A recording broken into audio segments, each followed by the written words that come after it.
Hey everybody, it's Mark, DoctorDeadwax, and it is time for another video. This is After the Dig 13, Lucky 13, and this is Lucky 13 for sure. But first, Mill Street Stock Ale is what I'm drinking. This is Mill Street's answer or homage to Morrison Stock Ale of the 1970s. It's just a clear, pedestrian craft beer, but it's a nice beer. It reminds me of, 5 years old on a Saturday night watching the hockey game with your dad, sneaking sips of his beer. He's still your hero before you get a little older and realize that to him the beer is far more important than you are, and the beer was his hero. But anyway, it's a nice, easy drinker. So this is a long one. I'm thinking 20 minutes this will probably run, so run now if you don't want to see this. But this is an amazing day I had. There's a record show every year. I love to go to it. It's my best day of the year typically. Best show of the year always by far. There's a Salvation Army table there. I always donate stuff to the Salvation Army table. Have for the past 4 years. This year I donated over 600 records, 650, 675. The table made over $400 to feed people. It's not just me, it's all the dealers at the show, and then all of the friends of the show. We're asked to donate records, and I always do. I always hold back everything that I get during the year that I'm going to dump at a charity. I always hold for that show.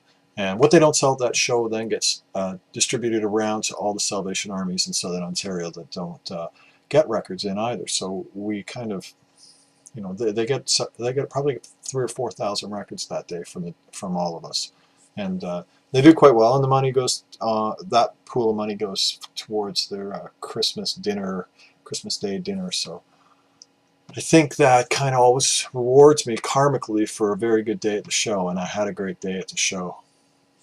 I always do. I got a huge jazz score there a couple years ago. CBC Library Blue Notes, fantastic.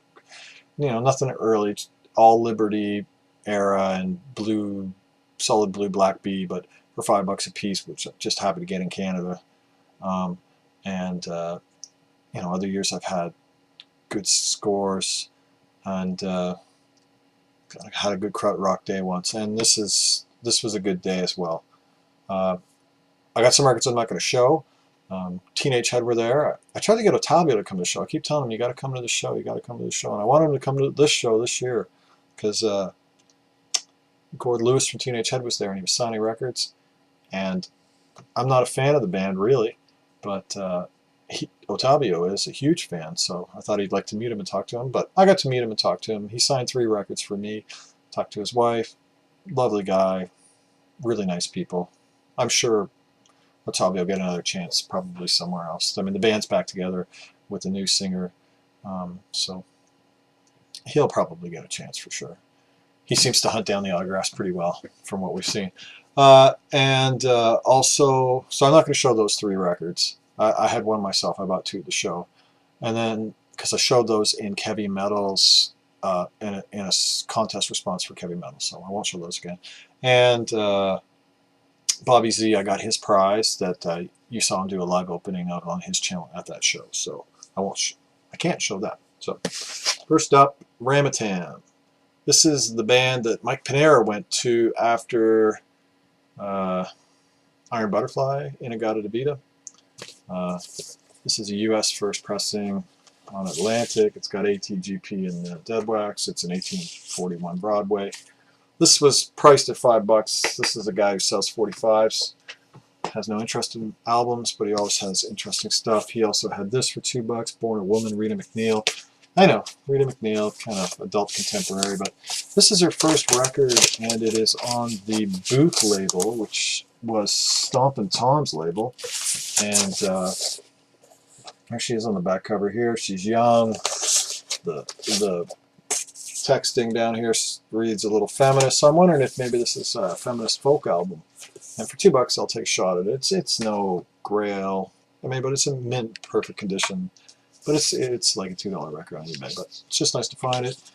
Peel Sessions, that Petrol Emotion, John Peel's radio show, live recordings from that show. This is released on his Strange Fruit label, UK pressing, of course. That was $2. Also $2 from this guy was Bruce Coburn's first record on True North 1, the label that his manager started for him. Signed Bruce, started the True North label because he knew what a star the guy was going to be, and a star he's been for 40 years. I think this is 68 or 69. Second record on this label was Syrinx, their first self-titled, kind of an Canadian experimental electronica band. And a couple of years later, they put out Lost Brotherhood on, I think it was Lost Brotherhood. I can't remember, it was that Gowan's record. Anyways, something to do with Brother, which I think was their seminal work, but these were distributed by Columbia.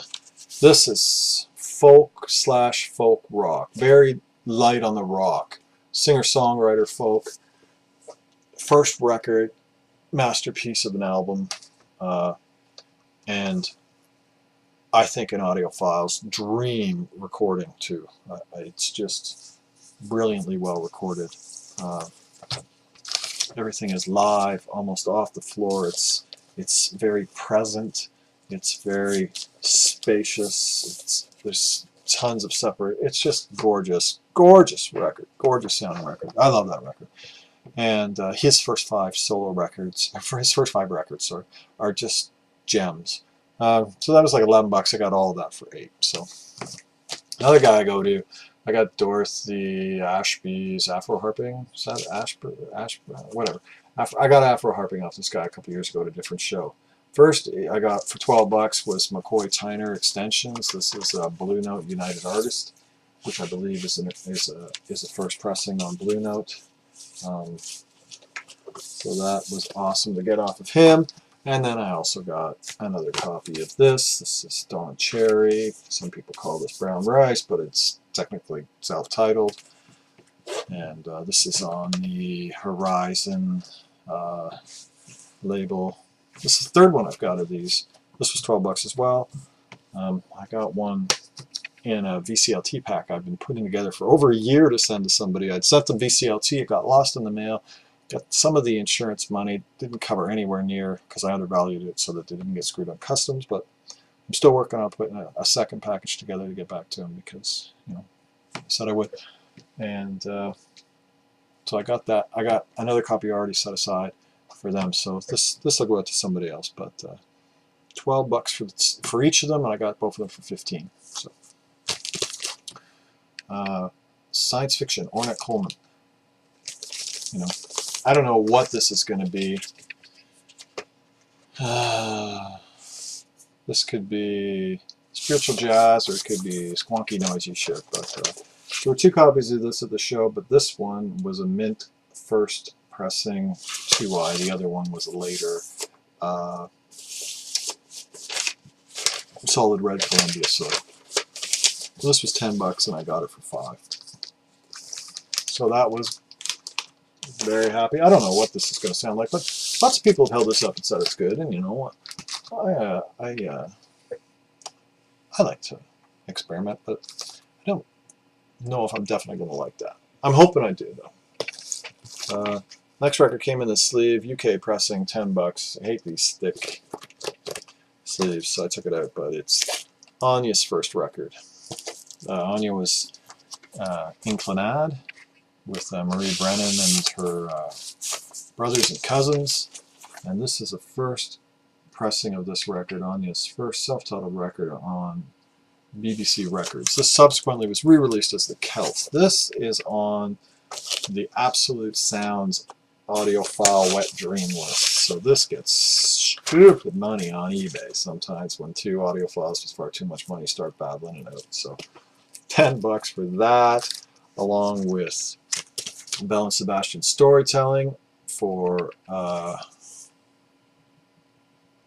Hey, Ginkgo. What are you doing? This was $18. This, I'm assuming this is just part of the packaging of the record, but it has this interesting such and such teenage library discarded, so I'm assuming that's just all part of it. I have lots of Bell and Sebastian needle drops in like high-res FLAC. of their records. I don't have one of this, so I don't even know this music, but there's no way I'm going to leave Belle and Sebastian. I only have one other record of theirs on vinyl, The Boy with the Arab Strap, and I love Belle and Sebastian, and so does my wife. So, and then the third thing that seller had for 20 bucks was Peter Gabriel's Big Blue Ball. This is the black vinyl version. Ja Wobble, all kinds of people. It's on Real World, 20 bucks. So 20, 18 is 38, and 10 is 48. He drove a hard bargain. I could only get him down to 40. Next was a seller I'd never seen before. He had some interesting records. This is Paul Simon's The Rhythm of the Saints. I know some people might think this is a little pedestrian, but this is a fantastic record. Unlike the African record that he stole all of the music from, oh god, I forgot the name of the guys, but the big guy who has the vest with all the harmonicas in it, Paul Simon stole all that music from that band who were asked to go into the studio and work with them, and then they heard the recordings that he put out, and they're like, that's our music. Like, there were songs they'd been working on that they jammed with him, and then he stole them and recorded them with, anyway. So I'm assuming he stole these from Brazilians, but this is all like kind of Brazilian drumming stuff. This is a 1990 release, so it's kind of uncommon. I got this for 10 bucks. This can get 25 on the internet because of its the period it's from. But the seller also had this Cecil Taylor Solo. This is on Trio out of Japan. I'm not sure if Trio is the same Trio that is Kenwood or not, but it might be, because a lot of the Japanese electronics manufacturers, was it Trio, Kenwood, was it also JVC? There was 3 companies. I know JVC has their own labels. So a lot of the electronics companies have their own labels, maybe. So that's Cecil Taylor Solo Piano. And then also from the same seller, again for $10, all 3 of these for $10 each, Cecil Taylor Unit Kisakila, Cecil Taylor Unit in Japan, Cecil Taylor, Jimmy Lyons, Andrew Cyril. Anyways, Gatefold. This is 2 records on. Seriously, has that ever been opened the way it cracks like that? This is 2 records on the same Trio label. So, and so it's 30 bucks he wanted for those, and I got them off of him for 20. So that went really well. Next is the guy I bought a Teenage Head record off this guy that I got signed that I've already shown. I bought the prize off of this guy for Bobby, and then I also bought myself this. This is you know, I don't know. I think I overpaid for this. I paid 30 bucks for this.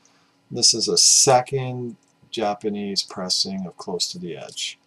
It has the obi, it has the insert. I don't know, but I think I overpaid on this. I think you can get this off eBay for like 20 bucks, but it was there, it was in my hand, and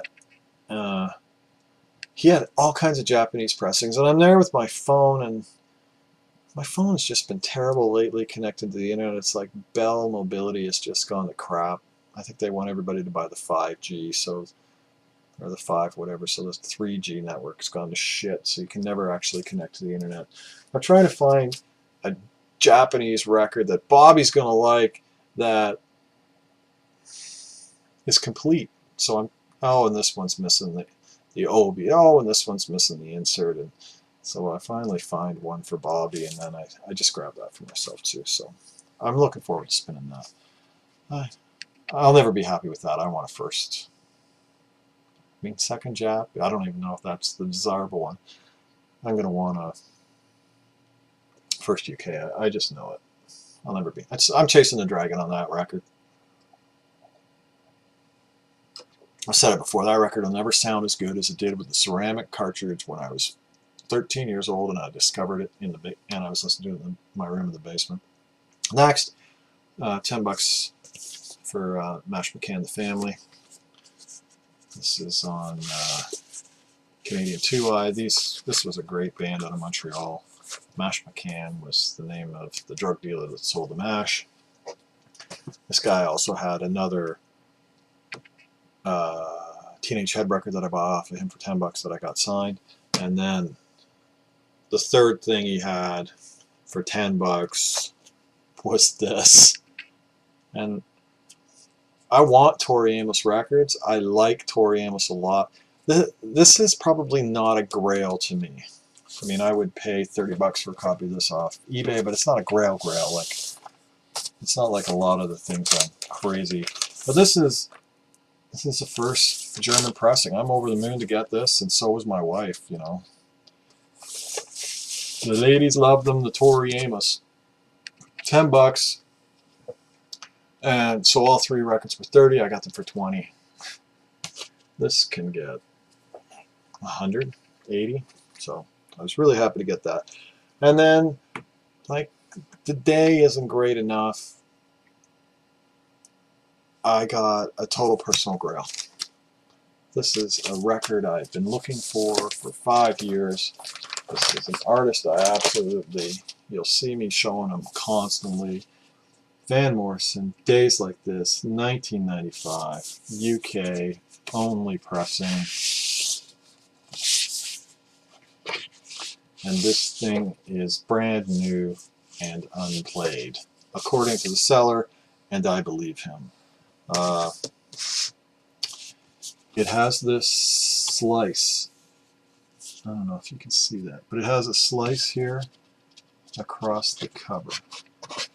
And he said the record was sealed when he bought it off somebody, but he had to open it because of the slice, because he didn't know what he would be selling, and he was worried that the slice went all the way through to the vinyl. It actually doesn't go all the way through to the inside of the cover. So, and he says he never played it, and it was sealed when he got it.